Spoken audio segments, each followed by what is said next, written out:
আচ্ছা, এই সাপটা গাছে গাছে থাকে এবং এদের পছন্দের খাবার হলো টিকটিকি, আরশোলা, ছোট জাতীয়। দেখুন এই দেখুন এসির ভিতর থেকে কি বার করেছে। এই দাদাদের বাড়ি কোথায়? ও তোমরা এই সাপ সাপ রেস্কিউ করো নাকি? এটা কি সাপ গো? এটা বেতাস সাপ। এই দেখুন, এতে কামড়ালে বিষ আছে? না, এতে কামড়ালে মানুষের কোনো সমস্যা হয় না। এসি টেসির মধ্যে বর্ষাকালে বোধহয় ঢোকে না? মেইনলি এসির ভেতরেই থাকে। ওর বাবা ইয়ে নেই, ফোনা নেই তো? না, এদের কোনো ফোনা নেই। আচ্ছা আচ্ছা, ঠিক আছে, নামিয়ে নিয়ে আসো, নামিয়ে নিয়ে আসো। একটা কৌটো দাও, কৌটো দাও। এই দেখুন বন্ধুরা, এই ধরে নিয়ে এসছে।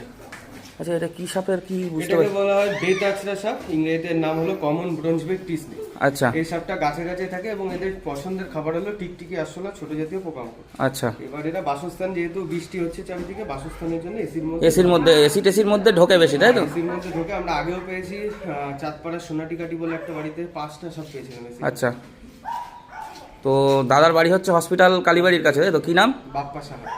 দাদার সাথে মোটামুটি কেউ যদি সাপ দেখে আমাদের নাম্বারে কন্ট্যাক্ট। নাম্বারটা একটু বলে দাও। নাম্বারটা হলো 7319488095। এই নাম্বারে আপনারা কন্ট্যাক্ট করে নেবেন, কারণ এখন বর্ষাকাল, প্রচণ্ড পরিমাণে সাপের উপদ্রব হয়েছে, তাই তো? এই বর্ষাকালে সব বাড়িতে ঢুকছে সব বেশিরভাগ। আমি কালকে একটা ভিডিও দিয়েছিলাম, ওটাতে একটা ছোটো বাচ্চা, ওটা আমি ছেড়ে দিয়েছি জঙ্গলে, ওটা ইয়েতে করে তুলে লাঠিতে, ওটার উপরে তোমাকে আমি দেখাচ্ছি, সাপটা দেখলে তুমি বুঝতে পারো। কেউ বলছে কালাস, কেউ বলছে ঘরচিতা, ঘরচিতি বলে বলছে। বাচ্চা একদম ডিমের থেকে সবে বেরিয়েছে।